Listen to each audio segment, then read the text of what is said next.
Hello, all, and welcome to Tangents on Cracked Spines. If you're new here, I'm glad you're here. But maybe go back one episode to start the story from the beginning. As a quick intro, I'm Frankie, and I'll be reading with unedited commentary, the classics, or in reality, any book that's in the public domain. People don't always consider those two things the same. So, listener, oh yeah, I forgot to mention that in the last one. Good thing it didn't involve anything problematic. Listener discretion is advised, as some of the content holds adult themes and language. And I'm also known to use explicatives. I'm not sure a 6-month break has stopped me from that. In fact, over those 6 months, I was working with customer service, and if anything, that makes me more likely to use foul language, as I did not cuss before entering the workforce. More specifically, before entering customer service. Anyways, we're currently reading Bram Stoker's Dracula. And in the last episode, we started off with John Harker's travel blog. He stated the trains got later and later as he entered further into the east. He had decent lodgings. The people were interesting looking, with weird customs to him. And he had delicious food that he had to get the recipes for his fiancée, who actually hasn't stated who Mina is yet, technically. Meta-knowledge for Mina. Anyways, we did not finish the first chapter because, while his work is highly regarded as like the pinnacle of vampire works, and it is actually interesting the more I read it. He talks a lot. Anyways, we begin. 5 May, the castle. The gray of the morning has passed, and the sun is high over the distant horizon, which seems jagged. Whether the trees or hills, I know not, for it is so far off that big things and little are mixed. I am not sleepy, and as I am not to be called till I awake, naturally I write till sleep comes. There are many odd things to put down, and, lest who reads them may fancy that I dined too well before I left Bistritz, let me put down my dinner exactly. See, I told you, it's a travel blog, because nothing interesting has happened in his life yet.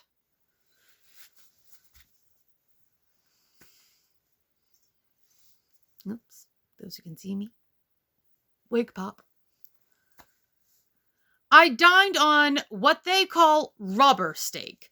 Bits of bacon, onion, and beef, seasoned with red pepper and strung on sticks and roasted over the fire, in the simple style of the London's cat meat.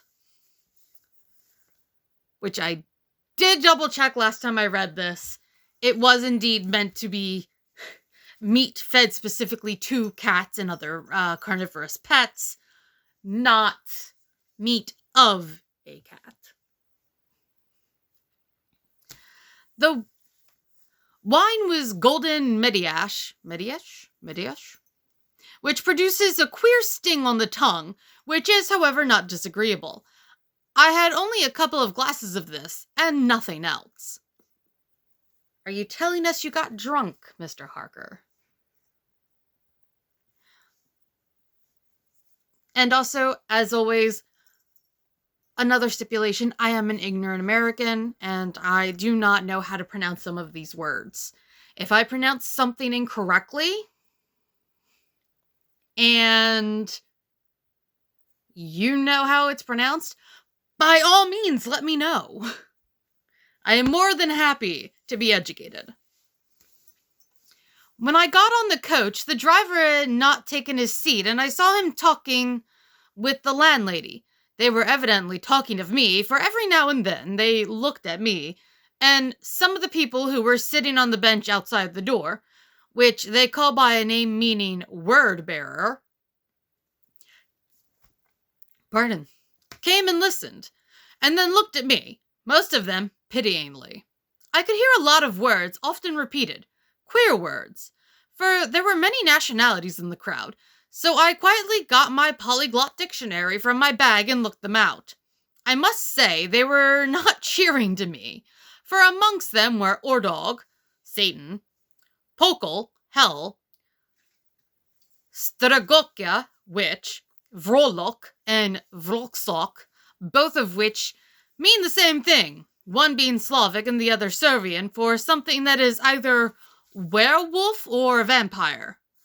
Memo: I must ask the Count about these superstitions. Ha ha ha, if you only knew. When we started, the crowd round the inn door, which had by this time swelled to a considerable size, all made the sign of the cross and pointed 2 fingers towards me. With some difficulty, I got a fellow passenger to tell me what they meant. He would not answer at first, but on learning that I was English, he explained that it was a charm or guard against the evil eye. This was not very pleasant for me, just starting for an unknown place to meet an unknown man, but everyone seemed so kind-hearted and so sorrowful and so sympathetic that I could not but be touched. I shall never forget the last glimpse which I had of the inn yard, with its crowd of picturesque figures, all crossing themselves, as they stood round the wide archway, with its background of rich foliage of oleander and orange trees and green tubs clustered in the center of the yard. Then our driver, whose wide linen drawers covered the whole front of the box seat, Gotza, they called him, cracked his big whip over his 4 small horses, which ran abreast, and we set off on our journey. I soon lost sight and recollection of ghostly fears and the beauty of the scene as we drove along, although had I known the language, or rather languages, which my fellow passengers were speaking, I might not have been able to throw them off so easily. Before us lay a green sloping land full of forests and woods, with here and there steep hills crowned with clumps of trees or with farmhouses. The blank gable end to the road. There was everywhere a bewildering mass of fruit blossom, apple, plum, pear, cherry. And he knows them all. I'm actually impressed by that. Because I actually want to grow fruit trees, and I can't identify them. Especially not like moving on a carriage. As we drove by, I could see the green grass under the trees, spangled with the fallen petals. In and out, I suppose if it were during a time when they were fruiting, they are easier to tell. In and out amongst these green hills. No, I don't want to. Stop it. Green hills of what they call here the Mittelland ran the road, losing itself as it swept round a grassy curve or was shut out by the straggling ends of pine woods, which here and there ran down the hillsides like tongues of flame. The road was rugged, but still we seemed to fly over it with a feverish haste. I could not understand then what the haste meant, but the driver was evidently bent on losing no time in reaching Bargo Prune. I was told that this road is, in summertime, excellent, but that it had not yet been put in order after the winter snows. In this respect, it is different from the general run of the roads in the Carpathians, for it is an old tradition that they are not to be kept in too good order.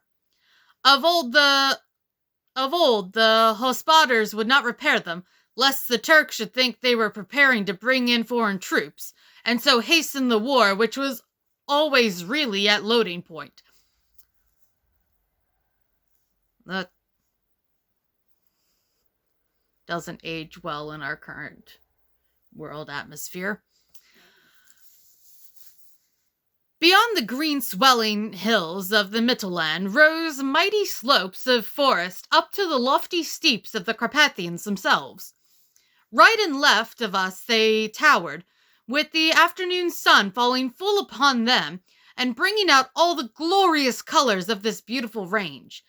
Deep blue and purple in the shadows of the peaks, green and brown where grass and rock mingled, and an endless perspective of jagged rock and pointed crags, till these were themselves lost in the distance, where the snowy peaks rose grandly.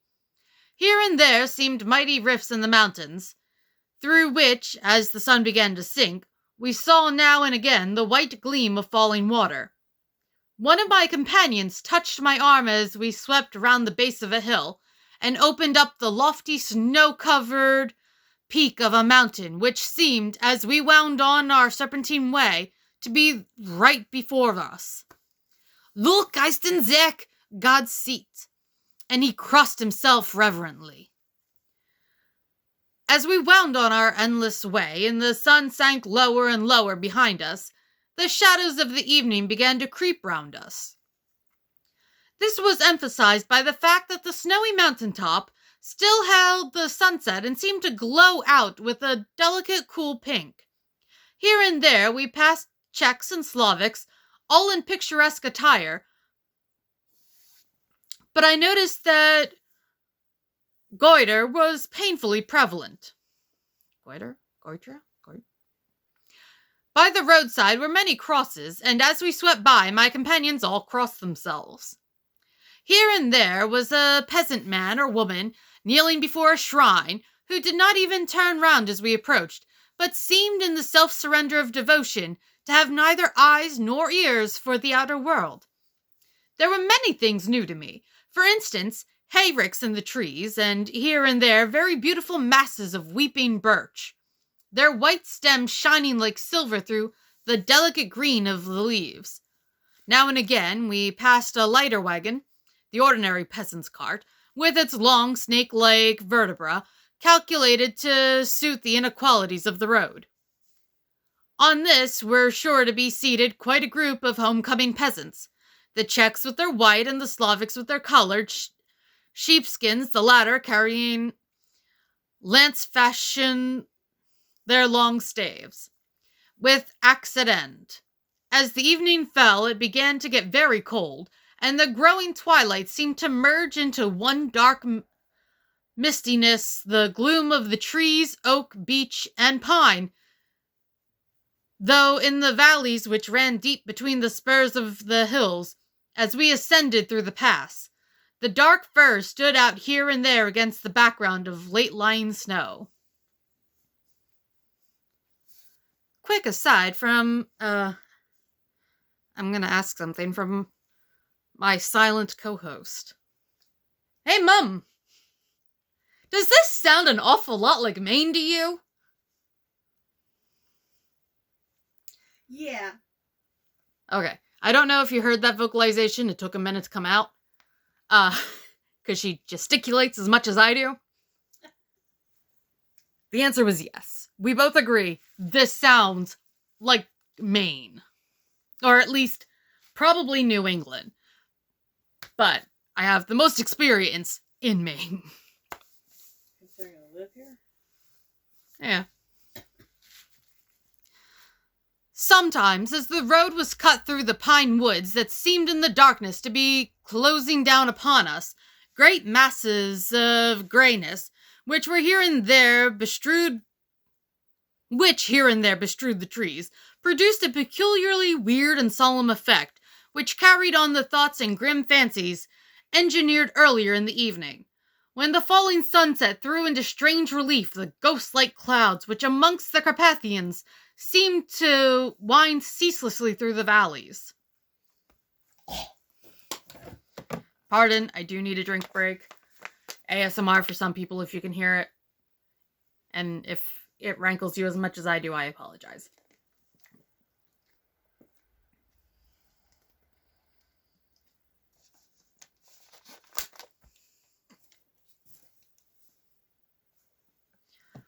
Also, I apologize that I just keep leaning forward into the camera for those that are watching on YouTube. I'm not intending to do that. I'm trying to stay back, I promise. Bum, bum, bum, where was I? Sometimes the hills were so steep that, despite our driver's haste, the horses could only go slowly. I wished to get down and walk up them, as we do at home, but the driver would not hear of it. No, he said. You must not walk here. The dogs are too fierce. And then he added, with what he evidently meant for grim pleasantry, for he looked round to catch the approving smile of the rest, and you may have enough of such matters before you go to sleep. The only stop he would make was a moment's pause to light his lamps. Totally doesn't remind me of, what is it? I think Irish or Scottish? Maybe it's Welsh. I don't know. Somewhere in the British Isles, the Grim Reaper actually drives a carriage. When it grew dark, there seemed to be some excitement amongst the passengers, and they kept speaking to him, one after the other, as though urging him to further speed. He lashed the horses unmercifully. Does not make me happy. With his long whip, and with wild cries of encouragement, urged them on to further exertions. Then, through the darkness, I could see a sort of patch of gray light ahead of us, as though there were a cleft in the hills. The excitement of the passengers grew greater. The crazy coach rocked on its great leather springs and swayed like a boat tossed on a stormy sea. I had to hold on. The road grew more level, and then we appeared to fly along. Then the mountains seemed to come nearer to us on each side, and to frown down upon us. We were entering on the Bargo Pass. One by one, several of the passengers offered me gifts, which they pressed upon me with an earnestness which would take no denial. These were certainly of an odd and varied kind, but each was given in simple good faith, with a kindly word and a blessing, and that strange mixture of fear-meaning movements which I had seen outside the hotel at the Bistritz. The sign of the cross and the guard against the evil eye. Then, as we flew along, the driver leaned forward, and on each side of the passengers, craning over the edge of the coach, peered eagerly into the darkness. It was evident that something very exciting was either happening or expected. But though I asked each passenger, no one would give me the slightest explanation. This state of excitement kept on for some little time, and at last we saw before us the pass opening out on the eastern side. There were dark, rolling clouds overhead, and in the air the heavy, oppressive sense of thunder. It seemed as though the mountain range had separated two atmospheres, and that now we had gotten into the thunderous one. I was now myself looking out for the conveyance, which was to take me to the Count. Each moment I expected to see the glare of lamps through the blackness, but all was dark.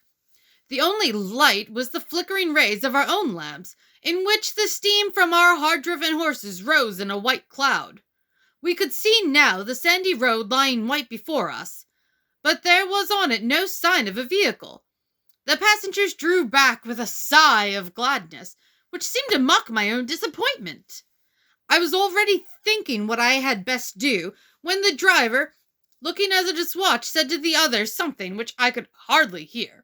It was spoken so quietly and in so low a tone, I thought it was an hour less than the time. Then, turning to me, he said in German worse than my own, "There's no carriage here. The hour is not expected after all. He will now come to Bukovina, and return tomorrow or next day. Better the next day." Whilst he was speaking, the horses began to neigh and snort and plunge wildly, so that the driver had to hold them up. Then, amongst a chorus of screams from the peasants, and a universal crossing of themselves, a caleche with 4 horses drove up behind us, overtook us, and drew up beside the coach. I could see from the flash of our lamps, as the rays fell on them, that the horses were coal-black and splendid animals. They were driven by a tall man with long brown beard and a great black hat, which seemed to hide his face from us. I could only see the gleam of a pair of very bright eyes, which seemed red in the lamplight.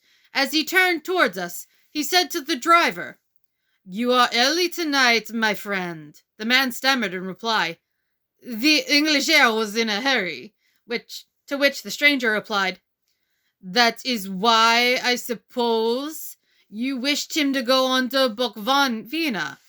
You cannot deceive me, my friend. I know too much, and my horses are swift." I don't know what that accent was. As he spoke, he smiled, and the lamplight fell on a hard-looking mouth, with very red lips and sharp-looking teeth, as white as ivory. One of my companions whispered to another the line from Burger's Lenore, "Den der Toten reiten schnell." I only know a very terrible version of German, so I apologize. But it translates, "For the dead travel fast." The strange driver evidently heard the words, for he looked up with a gleaming smile. The passenger turned his face away, at the same time putting out his 2 fingers and crossing himself. "Give me the hell's luggage," said the driver, and with exceeding alacrity my bags were handed out and put in the calash. Then I descended from the side of the coach as the calash was close alongside, the driver helping me with a hand which caught my arm in a grip of steel. His strength must have been prodigious. Without a word, he shook his reins. The horses turned, and we swept into the darkness of the pass. As I looked back, I saw the steam from the horses of the coach by the light of the lamps, and projected it against it the figures of my late companions crossing themselves. Then the driver cracked his whip and called to his horses, and off they swept on their way to Bokvina. Bokvina? As they sank into the darkness, I felt a strange chill, and a lonely feeling came over me. But a cloak was thrown over my shoulders, and a rug across my knees, and the driver said in excellent German, "The night is chill, mynheer, and my master the count bade me take care of you. There is a flask of Slivovitz, the plum brandy of the country, beneath the seat if you should require it." I did not take any, but it was a comfort to know it was there all the same. I felt a little strangely and not a little frightened. I think had there been any alternative, I should have taken it, instead of prosecuting that unknown night journey. The carriage went at a hard pace straight along. Then we made a complete turn and went along another straight road. It seemed to me that we went simply going over and over the same ground again. And so I took note of some salient point and found that this was so. I would have liked to have asked the driver what this all meant, but I really feared to do so. For I thought that, placed as I was, any protest would have no effect in case there had been an intention to delay. By and by, however, as I was curious to know how time was passing, I struck a match, and by its flame looked at my watch. It was within a few minutes of midnight. This gave me a sort of shock, for I supposed the general superstition about midnight was increased by my recent experiences. I waited with a sick feeling of suspense.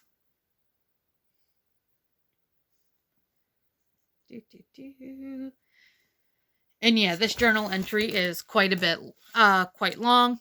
So we will, in trying to keep to my 20 minutes of reading, which turns out to be a 30-minute episode, we will go ahead and end with that for the night. And we'll be back next time. Thank you all so very much for listening, for some general podcasting business. If you enjoyed, please subscribe, rate, review, wherever you're listening to this.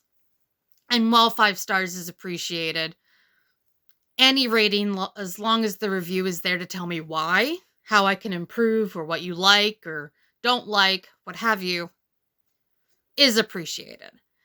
Also, share it. Word of mouth also helps. If you would like to talk to me directly, you can reach out via email at toxpod, TOCSPOD, @gmail.com, on Facebook at Tangents on Cracked Spines Book Club, or with a voice message at anchor.fm/Tangents on Cracked Spine. I know it is now Spotify for podcasters, but the voice message link still works. The Facebook page will have updates posted and polls to vote on the next story. If you're interested in merch, I'm not wearing it today, but I do have a couple of things. There is a shirt that says, "Oh, look, a self-inflicted wound," which, if you've been listening along, is a phrase I use quite a lot. There's it's actually a very comfortable sweater that says Tangents on Cracked Spines with a book on it. And I have a mug.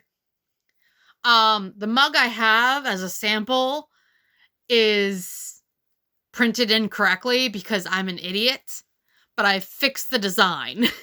So it now has Tangents on Cracked Spine written on either side of the mug with skeletal hands holding open a book, and not in the center of the mug on the opposite side of the handle, because I am intelligent. Anyways, I do have merch. It's in my personal Etsy shop, which is mamashawdesigns.etsy.com, which I will also link in the description. Thank you all for listening, and you have a wonderful, wonderful time, regardless of when you listen to this. No cats, Mita. No cat showed up, so I'm gonna keep to my thing and show you a cat. See, here's the cat. And the quickest way to make her upset is to put on the hat I just made for them. That's not the way it's supposed to fit, but whatever. Ugh.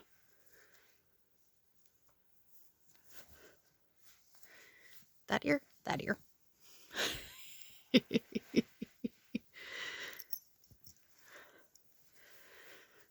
Aw, be nice, Aster. There we go.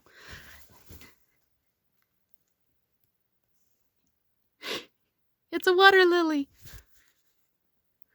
Yeah, okay. Thanks for listening. Bye.